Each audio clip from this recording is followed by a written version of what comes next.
Добрый день, дорогие ребята! Я с удовольствием присоединяюсь к акции, посвященной Международному дню чтения вслух. И вашему вниманию я представляю фрагмент повести «Вятка» о мальчике, будущем ученом, основоположнике современной космонавтики Константине Эдуардовиче Циолковском. Это был странный мир. По утрам за окном не пели птицы, не шелестела трава.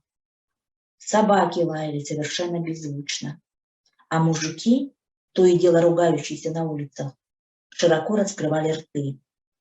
Но ни единого звука оттуда не доносилось. В 10 лет после тяжело перенесенной скарлатины Костя почти оглох. И вот уже 6-й год его окружал мир тишины и покоя. Слова «громкий», «звучно», «шуметь» не значили в этом мире ничего. Они напоминали символы давно исчезнувшей цивилизации, оставленные как загадка потомкам на стенах древней пещеры. Для того, чтобы проникнуть в эту пещеру, у Кости не доставало ни сил, ни возможностей, ни средств. Он еще помнил звуки, однако существовали они в его голове отдельно от людей, других живых существ и предметов, которые эти звуки производили. Это было, как если бы он видел тени, а самих предметов, эти тени отбрасывающих, видеть не мог. Он смотрел на мир, как рыба из-под воды смотрит на берег. И все, что он видел там, на залитом солнцем берегу, казалось ему странным и в то же время недосягаемо красивым. 6-й год Костя продолжал жить на другой планете, куда прилететь, кроме него, не мог уже больше никто. Даже такой, как он, внезапно оглохший мальчик. Ибо у каждого глухого мальчика должна быть своя планета. Зато он оставался неуязвим для того дурного, что терзает людей со слухом. Он видел, как люди плачут, услышав какие-то слова, как они бледнеют от ненависти и страха, и был согласен не слышать то, что услышали они. Когда учителя бранили его за бестолковость, а сверстники дразнили глухой тетерей, он лишь безмятежно смотрел на них. Даже о том, что его отчислили из гимназии, Костя узнал не сразу. Директор что-то долго объяснял ему, но мальчик не все успел понять по его губам. Автор произведения Андрей Валерьевич Геласимов, современный русский писатель, кандидат филологических наук, наш с вами земляк. Ребята, любите литературу, открывайте для себя удивительный мир чтения. Спасибо за внимание.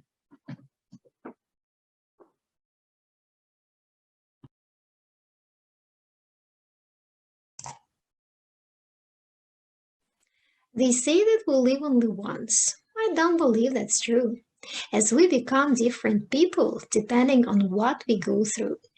From the day that we arrive on Earth, we grow, develop, and change. So how can we remain as one when nothing stays the same? Some people are enchanted by babies, seeing magic in all that they do. Of course, you also lived as a baby, but that's no longer you. Yesterday's you has gone away, but do not mourn for her. For you, you're all you can be today is just the girl you were.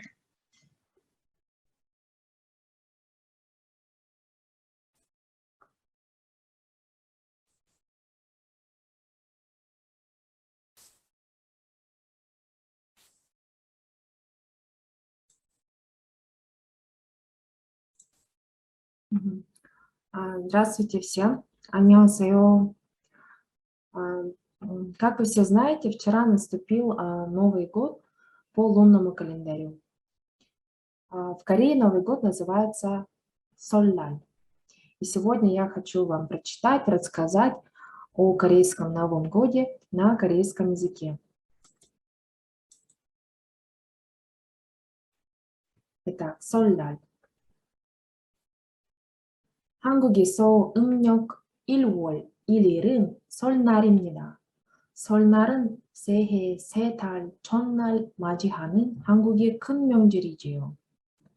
기억하세요. 양력 1월 2일은 새해 첫날, 그리고 음력 1월 2일은 설날이에요. 고향. 설날에는 고향에 가는 사람들이 많아요. 부모님들은 만나고 친척 어린들께 인사를 드리기도 합니다. 고향에 가는 길은 복잡하지만 모두 살로 마음으로 갑니다. 설빔. 설을 맞이하여 입은 옷을 설빔이라고 해요. 보통 새 옷이나 한복을 준비해서 있어요. 입어요. 세배. 설날 아침에는 설품을 입고 집안 어린들께 세배를 해요. 세배를 받은 사람들은 함께 해의 복을 바라며 떡담을 팝니다. 그리고 세배를 한 후에 아이들은 세뱃돈을 받지요. 떡국. 설날에는 모두 떡국을 먹어요. 떡국은 쌀로 모든 떡을 썰어 넣고 끓이는 음식입니다. 여기에 달아 먼토를 넣고 해요. 한국 사람들은 설날에 떡국을 먹어요.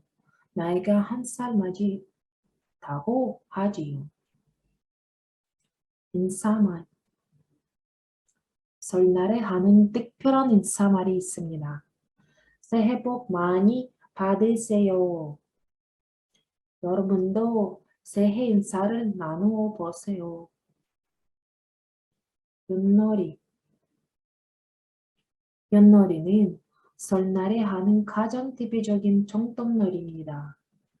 먼저 사기의 윷가락을 던지세요. 그리고 그 결과 따라 말을 훔쳐 보세요. 어느 짐이 있겠나요? 연날이기. 설날부터 바람 날씨가 하늘 높이 연을 날리기 놀이도 해요. 연을 달리며 나쁜 운도 멀리 젖어 버리십니다.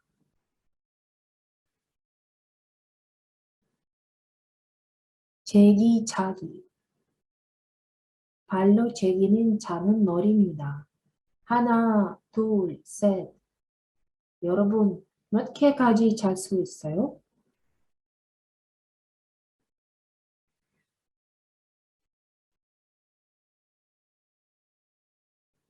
한국에서는 설날이 지나면 진짜 새해가 시작됩니다.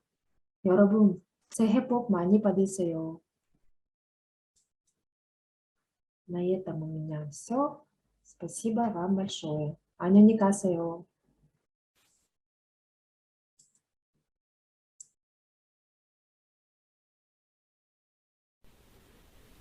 こんにちは皆様。私の名前はベラです。私は日本語の先生です。Дорогие ученики, уважаемые учителя, добрый день. Меня зовут Вера Ремеевна, я учитель японского языка. Я считаю, что это сегодня очень актуально и символично, что у вас сегодня проводится такое мероприятие. Так как, знаете ли вы, что 2022 год в системе образования нашей республики объявлен годом чтения. Его провозгласила министр образования нашей республики Ирина Павловна Любимова. И сегодня я для вас прочитаю отрывок японской сказки, которая называется «Исун Боши». Это сказка про мальчика, который был очень маленького роста, но он был достаточно крепким, и у него была большая сила духа. Итак.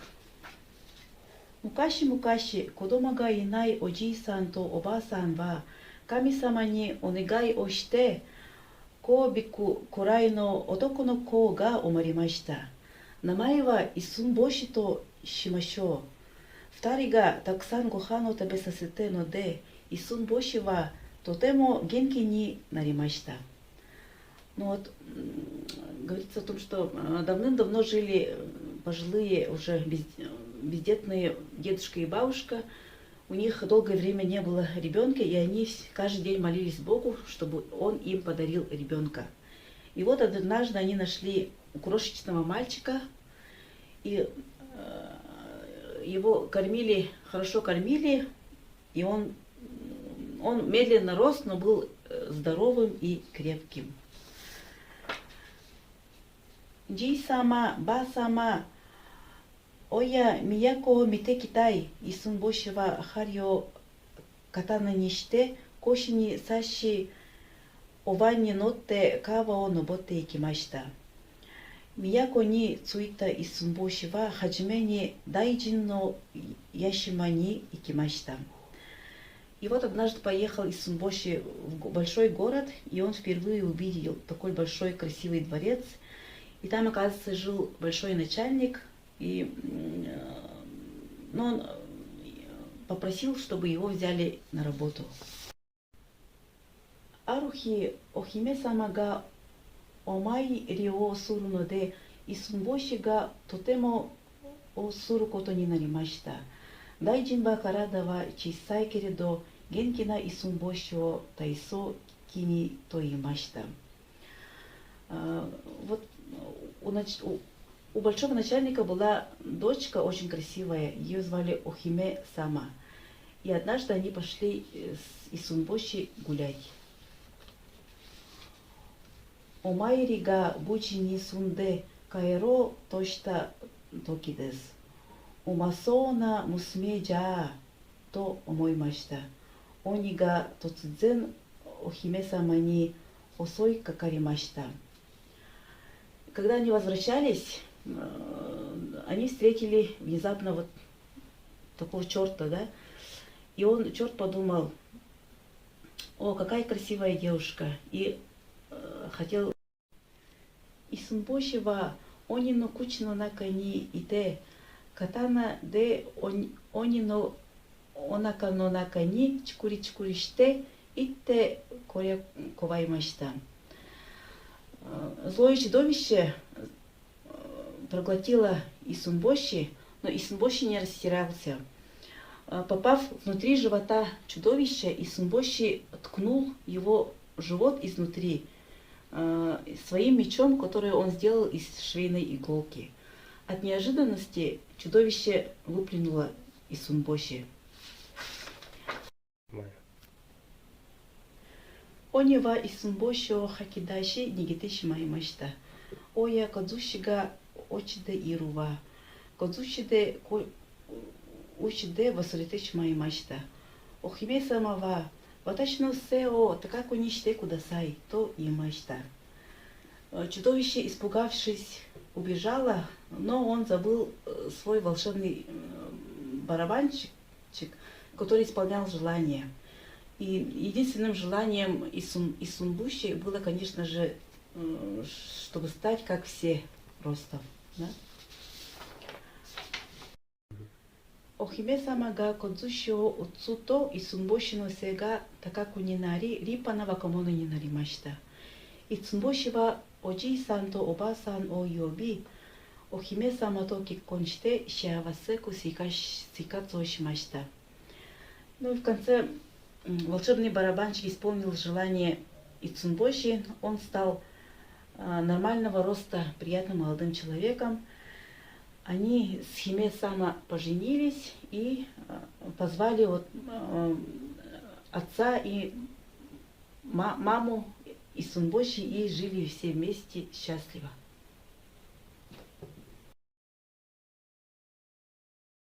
Auszug aus dem Roman In einem fremden Wald von Doris Dörri. Hula, schau mich an, wenn ich mit dir rede. Wasch dir die Hände vor dem Essen, sonst bekommst du Bandwürmer wie Tante Zia. Willst du das? Spiel nicht mit Spinnen. Benutzt nicht meinen Lippenstift. Hula, halt die Knie zusammen, wenn du sitzt. Sonst denkt man, du bist eine Schlampe. Wasch den Salat ordentlich oder willst du Schnecken essen? Bedank dich am Morgen bei deinen Eltern, Großeltern und all deinen Vorfahren. dass du am Leben bist. Pula, guck nicht so muffig. Halt dich gerade oder willst du einen Buckel bekommen wie Olina? Ja, Mama, ich halte mich gerade. Ich benutze bestimmt nicht deinen Lippenstift. Und ich wasche gar keinen Salat. Und noch nicht mal meine Hände vom Essen. Den oft bekomme ich gar nicht zu essen. Als ich noch zu Hause war, konnte ich das Gezeter meiner Mutter kaum ertragen. Pula, putz dir die Zähne, wasch dich zwischen den Beinen, aber nicht mit demselben Waschlappen. Klopf deine Schuhe ab und bring keinen Staub mit ins Haus. Hör auf zu heulen, du bist kein Baby mehr. Pass auf deine Brüder auf, lass die Kleinen auch mal ran. Teil gefälligst, sei nicht so zickig, gib mir einen Kuss. Hör auf zu maulen, lach mal, du bist so hübsch, Pula, wenn du lachst. Jetzt vermisse ich es. Ich höre meine Mutter, als ginge sie neben mir. Ihre Stimme laut in meinem Kopf. Geh weiter, Pula, trödel nicht rum, geh weiter. Jetzt geh schon, Pula. Aber wohin denn? Verdammt nochmal. Wohin soll ich denn gehen? Ich kann nicht mehr. Ich will zurück nach Hause, zu meiner Mutter. Denn meine Mutter geht nicht neben mir. Sie ist weit weg. Mit jedem Schritt entferne ich mich weiter von ihr. Und dennoch wird sie immer lauter. Und ich bin nicht verrückt, auch wenn das manche von mir sagen. Pula, die spinnt doch, die erzählt Geschichten.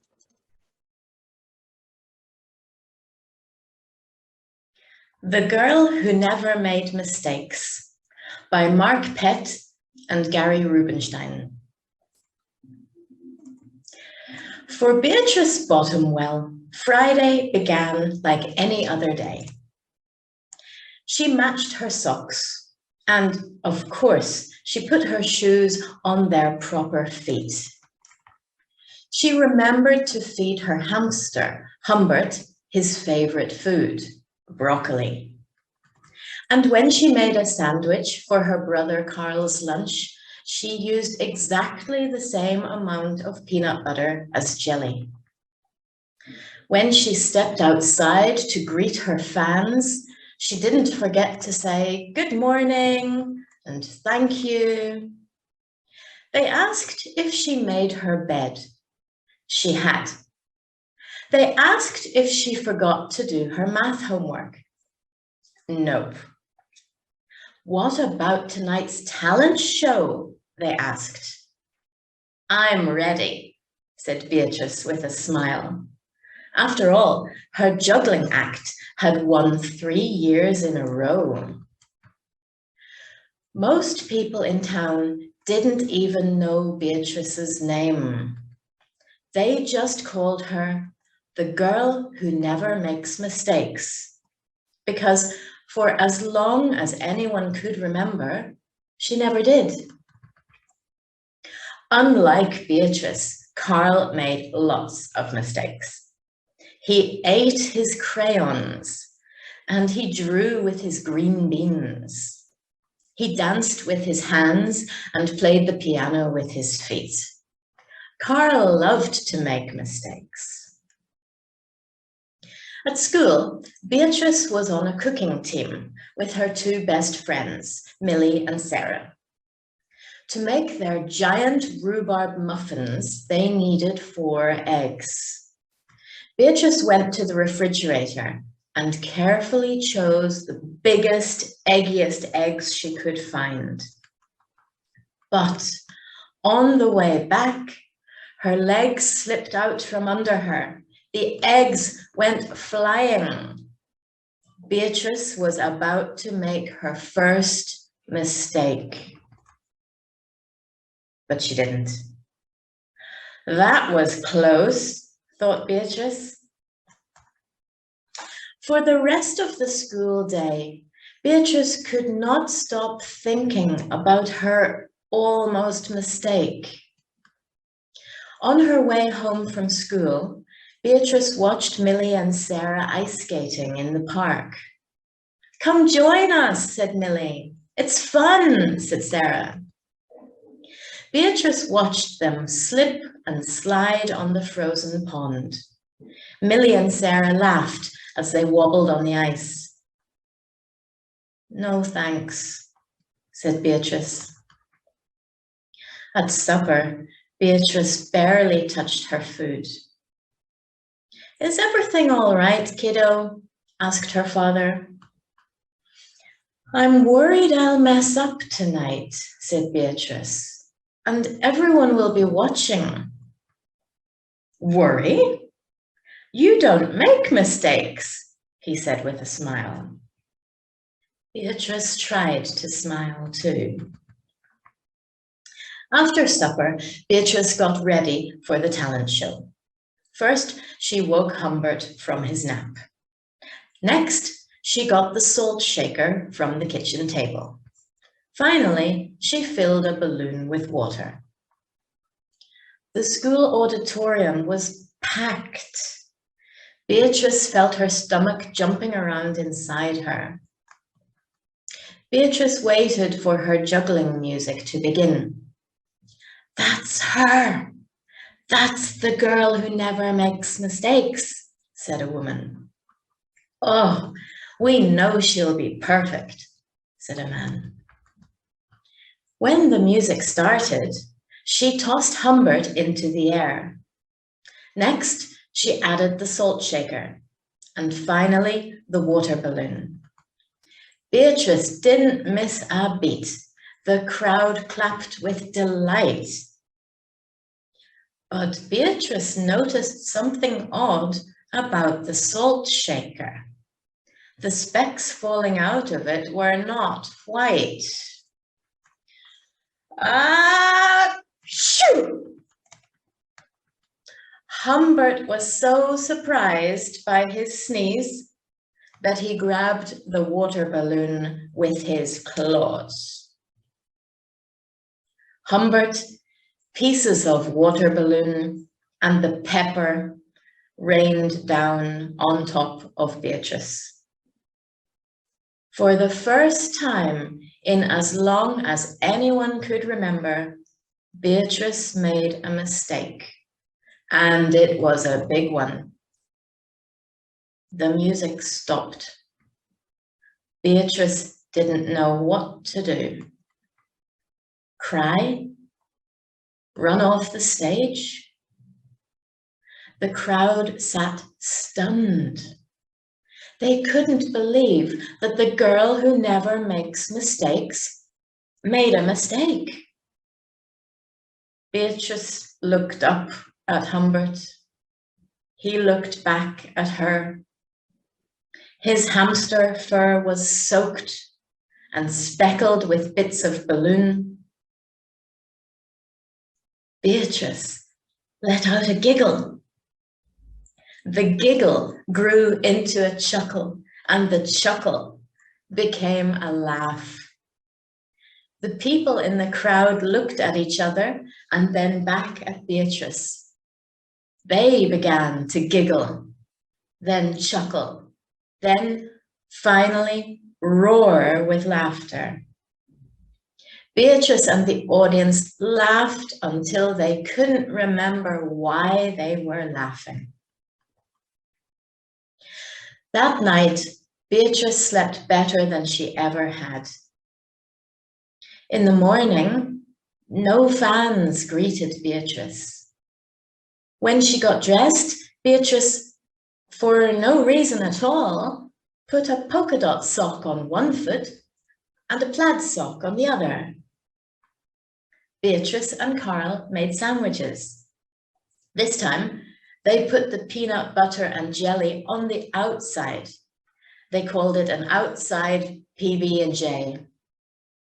Lunch was messy and delicious.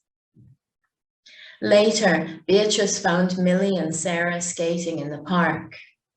They fell a lot and laughed.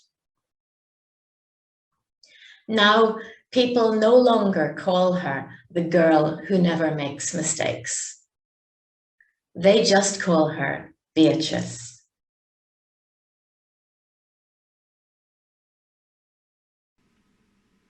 Алексей Алексеевич Куликовский өксүгүлээн өлөксү. Комус. Айыңат қанаймаға аниядайдыны аяр күнігер, икке тақтағы ие сирге кескеллер күнігер, уранқа жону ортодойдуға олықтур күнігер, қоқуруолақтылла қонконас тестақ қолыбыра соққығанна қомыс барақсаны қомуғыннан айбытыхы. Ол кенне таңқалабытыхы, ол күрдіктен. Бәр тимиринен бәйләдім, сүді тимиринен сүріннәдім, сыйы тимиринен сыңақтадым, жікті тимиринен тербестәдім, тыйс тимиринен тылладым. Ара сомук албас саңатынан абылан айдым, үгі сомук үгетін қоғанын үмірітен түмнім, әлбі қомук әтер тылын иңерен бердім. Тыл үтчетін тыллақ үстәқ тұхымы чичаққынан тылғар сығырдым. Саңа доранын сай күді саналан сағыран бердім. Үрі қоғанын ыралақ тыллан үмі ұқтым, босқа бастағы мұң сор обыргу, боғудуннарар боллағына, буомурбут кутун сүрін булгута тойар бол. Икке тақтағы әрей бұруй обыргу едетер күнігер әңсіллебіт көксін әмти әтер бол. Саман сайын барақсан салаллан кәлен тымныны тұхытыттан кыхыны кыйын қары қарардан, көй құнар ұрсыннанан, көй ғотүктелленен, көр нар көнненен, уйгу бұяң олықтонан, кәтет кескіл кәхиленен, уруй тұску доғырдонан, хоргуй бұты тоторон, аспыты ахатан, оқты бұты уатан, өні көйірі өскетен, көтөрі сүйрері көрілетен, қамныр харамая хараян, икке тақтақ иетімнетін терен, босқа бастақ буымын төлірітен, сақыранқай, саргытын салайдағына, туңуй ыһыағы торолутар, дәлей ыһыағы тенетер, эбир ыһыағы элбетер, әғарделәқ күннерігер, доқсын аанюны олықтуругар, үті үнкүйіні үйдітерігер, көрдәқ күріғы көйдітерігер, лынкынас тыскынан ырыаларын ыллықтар, қонкунас ырыағынан қоғандырын қоллатар, кәға чуран тойыққынан кәпсәнлерін кәға хердер дебіті хүй үрін ар тойын.